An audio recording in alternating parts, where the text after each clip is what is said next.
नमस्कार sir madam, स्वागत है आपका फाइनेंशियल फ्रीडम पाने के सफर पर। दोस्तों, आर्थिक आजादी सबके जीवन में हो और पैसा सबके पास होना चाहिए। माना कि पैसा सब कुछ नहीं है, पर बहुत कुछ तो है ही। पर हम म्यूचुअल फंड में थोड़ा थोड़ा पैसा जमा करके अपनी इस आर्थिक आजादी को पाने के लिए प्रयासरत रहते हैं। लेकिन इस वक्त मार्केट की हालात देख करके बहुत से लोग डर के कारण अपनी एसआईपी अकाउंट को बंद कर रहे हैं, अपना पैसा रिडीम कर रहे हैं। ये उनकी अपनी परिस्थितियां हो सकती हैं। और मैं कहता हूं, यदि सच में आपको बहुत डर लगता है, मानसिक तनाव होता है, घर के हालात खराब होते हैं, तो सही में थोड़ा नुकसान सह करके निकल जाना चाहिए। मगर अगर हम म्यूचुअल फंड में इन्वेस्ट करने आए थे, तो हमने भी बताया, आप भी जानते थे, या नहीं जानते थे तो आपने जाना क्यों नहीं कि यहां पर कम से कम आपको 5 से 10 साल का समय या उससे ज्यादा का समय देना होगा, तभी आप यहां पैसा बना पाएंगे। और पैसा बना है दोस्तों, पर यहां से टाइम लगता है। मैं अभी भी कहूंगा, इस गिरते हुए मार्केट में मैं अभी भी खरीदारी कर रहा हूं। और किसी के पास अगर पैसा नहीं है, वो खरीदारी नहीं करना चाहता, तो ना करे, लेकिन कम से कम रिडीम ना करे। यकीन मानिए, पैसा बनेगा। मैं आज मल्टी एसेट फंड के बारे में बात कर रहा हूं। इस गिरते मार्केट में मल्टी एसेट एलोकेशन जो फंड होते हैं, वो भी लोगों को काफी सुरक्षा प्रदान करते हैं। उनका फंड, उनका पोर्टफोलियो थोड़ा सा कम गिरता है, क्योंकि वो मल्टी एसेट में इन्वेस्टमेंट करते हैं। लेकिन उससे पहले कुछ कमेंट जो मेरे पास आए हैं, इसको देख लें। आपको ये कमेंट देखने के बाद कि ऐसे ऐसे लोग हैं, बल्कि मैं तो चाह रहा हूं कि एक दिन ऐसा लाइव प्रोग्राम रखा जाए जहां पर आप लोग आपस में बातें करें। जो व्यूअर्स हैं वो लाइव प्रोग्राम में आए, आपस में बातें करें और एक दूसरे से अनुभव लें, सीखें। हो सकता है उससे भी जब आप कुछ अच्छे अनुभवों को सीखेंगे, तो आपका डर खत्म होगा और आप सही जान पाएंगे। मेरे अकेले वीडियो देखने की बजाय जब हो सकता है उस लाइव में बहुत सारे लोग जुड़ें और अपने अपने अनुभव व्यक्त करें, तो ज्यादा अच्छा होगा। मैं उसके लिए जल्दी ही कुछ करूंगा।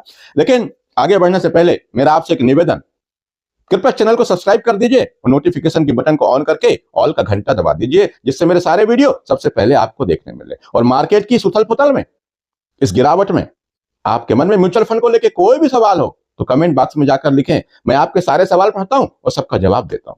चलिए, आज मेरे पास एक नरेंद्र सर है, नरेंद्र बग्गा। ये बग्गा सर का कमेंट, उन्होंने अपना अनुभव लिखा है। बहुत ही बढ़िया मोटिवेशनल कमेंट है आपका। इसको आपको अच्छे से देखना चाहिए। उसके बाद मैं अगले मल्टी एसेट पे आता हूं। देखिए इन्होंने क्या लिखा है। Narendra Bagga sir, thank you sir. Sir, HDFC mid cap opportunity लिया था 10 रुपए में 2007 में, यानी 10 रुपए एनएवी थी इस म्यूचुअल फंड की। उस समय 1000 यूनिट लिए थे। 10 रुपए के भाव से 1000 यूनिट लिया था इन्होंने। कब? 2007 में। मैंने फिर 2017 में जाकर 1,78,000 रुपए और लगाए 60 रुपए की एनईवी पर। अब देखिए, 2007 में वही वस्तु की कीमत 10 रुपए थी, जो इन्होंने खरीदा 1000 यूनिट। लेकिन उसके बाद 2007 के बाद 2017 में 10 साल बाद वो 10 रुपए 6 गुना हो गए। 6 गुना 10 साल में। किसी बैंक में रखी हुई एफडी भी 10 साल में सिर्फ डबल होती है। 6 गुना 10 रुपए के 60 रुपए हो गए। अब आप देखिए, ये 10 रुपए के 60 रुपए हुए, एनएवी पर खरीदी उन्होंने फिर से। अब टोटल इन्वेस्टमेंट मेरा हुआ है इस फंड में 18,08,000 रुपए, with 4,377 unit, with average 43 per unit. देख लीजिए साहब, 60 रुपए की एनएवी भी यहां पे खरीदी, ऊपर कम में खरीदी थी। आज उसकी एवरेज प्राइस, सर लिख रहे हैं बग्गा सर, 43 रुपए है। 60 रुपए में भी खरीदा, 10 में भी खरीदा, एवरेज कितने का हो गया? 43 रुपए में मिल रहा है। ये फंड गिरावट से पहले, ये देखेंगे आप, और क्या लिखते हैं आगे, ये फंड गिरावट के बाद भी 5 लाख प्लस के प्रॉफिट में है। यानी अभी गिर रहा है मार्केट, फिर भी एक ही म्यूचुअल फंड के बारे में बता रहे हैं, अभी भी 5 लाख के प्रॉफिट पर है। और आगे देखिए, क्योंकि मैंने 17 साल पहले इन्वेस्ट किया था इसमें, इसलिए आज की गिरावट का मुझे बिल्कुल डर नहीं है। मैं अब 1 लाख और लगा दूंगा इसमें। बाय कमिंग मई और जून तक, और इस फंड को कम से कम 15 साल और कंटिन्यू करूंगा। मुझे उम्मीद है ये फंड मुझे निराश नहीं करेगा और एक दिन इसका एनएवी श्योरली 2000 प्लस होगा, जैसे निप्पॉन ग्रोथ फंड का है जी। अब आगे देखिए, क्या मेरा ये डिसीजन सही है? आप बताएं। I have already my core profile portfolio in which have flexi cap, multi cap, large cap and small cap fund. बिल्कुल बढ़िया पोर्टफोलियो बग्गा सर आपका, और आपका ये कमेंट जो लोग देख रहे हैं मेरे व्यूअर्स, उनको बहुत हिम्मत देगा। तो देखा आपने सर, बिल्कुल मार्केट में मैं इसीलिए कहता हूं कि जब मार्केट गिरता हो तो अगर आपके पास पैसा है तो इन्वेस्ट करना चाहिए, लेकिन अगर पैसा नहीं है तो इन्वेस्टेड बने रहें, पैसा रिडीम ना करें।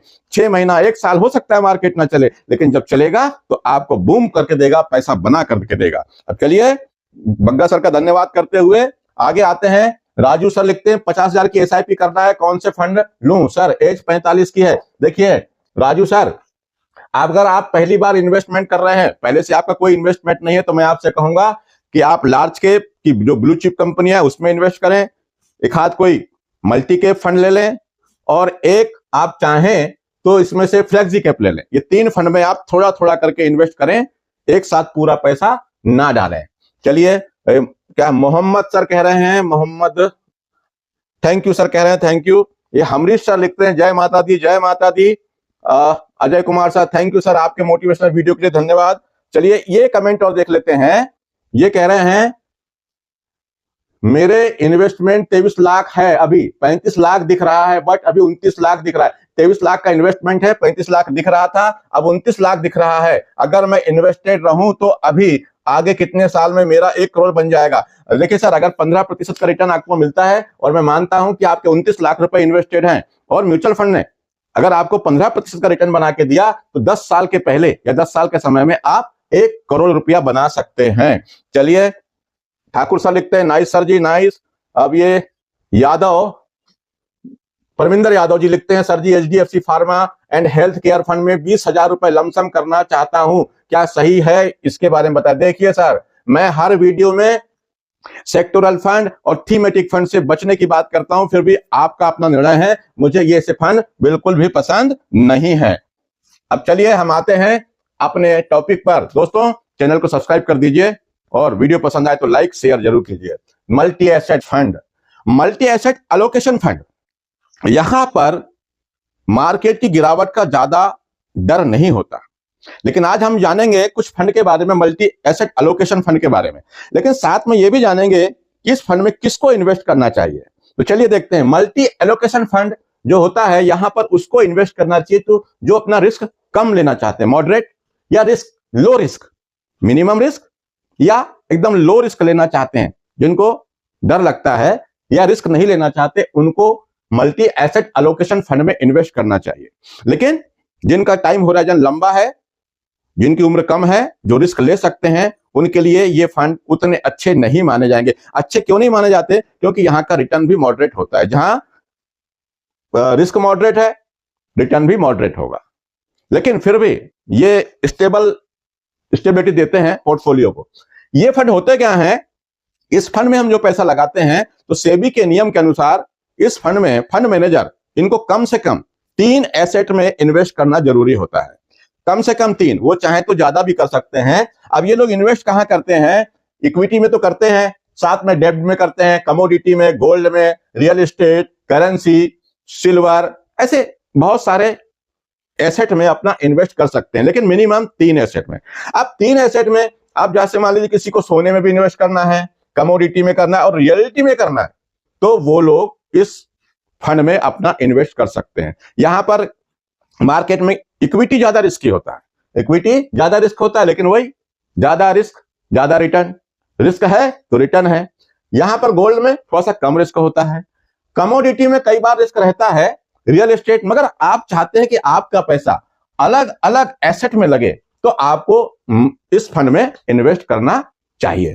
क्यों? क्योंकि यहां पर आप जो पैसा लगाते हैं वहां पे गिरने का डर कम इसलिए होता है कि अगर जब इक्विटी गिरता है तो गोल्ड चढ़ता है, या मार्केट में या दुनिया में कहीं कोई दिक्कत आती है तो सोने के भाव बढ़ते हैं, ये सब जानते हैं। गोल्ड की प्राइस ऊपर जाती है तो आपका पैसा यहां लगा है, यहां गिरा, यहां बढ़ा, तो एवरेज आउट होता रहता है और आपका पोर्टफोलियो बैलेंस बना रहता है। इस तरह से आप यहां पर इन्वेस्ट कर सकते हैं। अब मैं यहां के कुछ फंड की बात करूं जो परफॉर्मेंस थोड़ा सा इनका देखें तो देखिए यहां पर मैं मल्टी एसेट, ये हाइब्रिड टाइप के फंड होते हैं। तो यहां पर आप देखिए quant multi asset fund, ICICI Prudential, HDFC multi asset, Axis multi asset, ऐसे यूटीआई, एसबीआई का, ऐसे बहुत सारे फंड हैं। अब हम इनके थोड़ा रिटर्न की बात कर लें तो यहां पर देखते हैं ये क्वांट म्यूचुअल फंड ने एक साल में जो रिटर्न बना के दिया वो 7.97% का रिटर्न बना के दिया एक साल में, और इसका रैंक है 17 नंबर पर। 3 साल में इसका रिटर्न है 19% से ज्यादा, 5 साल में 27% से ज्यादा, 8 साल में 19% से ज्यादा का रिटर्न बनाकर इस फंड ने दिया है। और जब से यह फंड लॉन्च हुआ है क्वांट का मल्टी एसेट फंड, इसने अपने इन्वेस्टर को 15% से ज्यादा का रिटर्न बनाकर दिया है। तो इस चार्ट में आप देख सकते हैं, अगर थोड़ा सा मैं और जूम करता हूं तो दिख जाए शायद आपको, तो ये देख लीजिएगा यहां पर आपको हर फंड के रिटर्न मिल जाएंगे। ये 8 साल का रिटर्न यहां पे आपको दिख रहा है। उसके बाद मैं अगले उस पे आता हूं तो देखिए यहां पे मल्टी से कुछ अच्छे फंड जो मुझे अच्छे लगते हैं, मैंने यहां पर 5 फंड लिए हैं। इसका एनुअलाइज रिटर्न आपको दिखा रहा हूं 7 फरवरी 2025 की स्थिति में। तो देखिए quant multi asset allocation fund और UTI multi asset allocation fund, ICICI, SBI और निप्पॉन का। तो देखिए इनके रिटर्न को आप देखिए 1 साल में, 3 साल में और 5 साल में। तो हम सबसे पहले क्वांट का रिटर्न देखते हैं। क्वांट का इस फंड ने 1 साल में लगभग 7.64%, 3 साल में 18.79% और 5 साल में 27.33% का रिटर्न बनाकर दिया है। वहीं हम UTI multi asset allocation fund की बात करें तो 1 साल में 11.58%, 3 साल में 17.69% और 5 साल में 15.33% का रिटर्न बनाकर दिया है। ICICI multi asset allocation fund 1 साल में 15.27%, 3 साल में 19.19%, 5 साल में 21.50% और एसबीआई की बात करें, एसबीआई के इस फंड ने 1 साल में 9.94%, 3 साल में 14.34%, 5 साल में 14.23% का रिटर्न बना के दिया है। वहीं Nippon India multi asset allocation fund को देखें तो 1 साल में 14.23% का रिटर्न और 3 साल में 16.33% का रिटर्न बनाकर दिया है। तो ये इस तरह इस फंड के रिटर्न है। ये अच्छे फंड मुझे लगते हैं। जो मैंने 5 फंड आपके सामने रखे हैं ये मुझे अच्छे लगते हैं। यहां पर मैं फिर कहूंगा उन्हें ही इन्वेस्ट करना चाहिए जो मॉडरेट रिस्क लेना चाहते हैं, लो रिस्क में लेना चाहते हैं, वहां पे इस फंड में इन्वेस्ट उनको करना चाहिए। दोस्तों म्यूचुअल फंड को लेके आपके मन में कोई सवाल हो तो कमेंट बॉक्स में जाकर लिखें, मैं आपके सारे सवाल पढ़ता हूं और सबका जवाब देता हूं। चैनल को सब्सक्राइब करना मत भूलिए। लेकिन हाँ, एक बात और, मार्केट की इस गिरावट में डरना नहीं है। मार्केट की गिरावट अभी और हो सकती है। मार्केट की गिरावट लोग कह रहे हैं कब चलेगा, तो देखिए स्मॉल कैप, मिड कैप, जब लार्ज कैप में बाइंग आएगी, जब वहां पे खरीदारी लौटेगी, उसके बाद हम सोच सकते हैं कि स्मॉल कैप, मिड कैप में कब खरीदारी आएगी। अभी तो लार्ज कैप, जो लार्ज कैप कंपनियां हैं उन्हीं में खरीदारी नहीं दिख रही है। आज भी सुबह सुबह जब मैं वीडियो शूट कर रहा हूं तो मैंने देखा कि अभी भी गिफ्ट निफ्टी लगभग 16 से 20 पॉइंट डाउन था। अब थोड़ा सा है, ज्यादा नहीं है। अब देखिए अपने मार्केट कैसे खुलते हैं। दोस्तों आज के लिए इतना ही। नमस्कार, जय हिंद, जय भारत।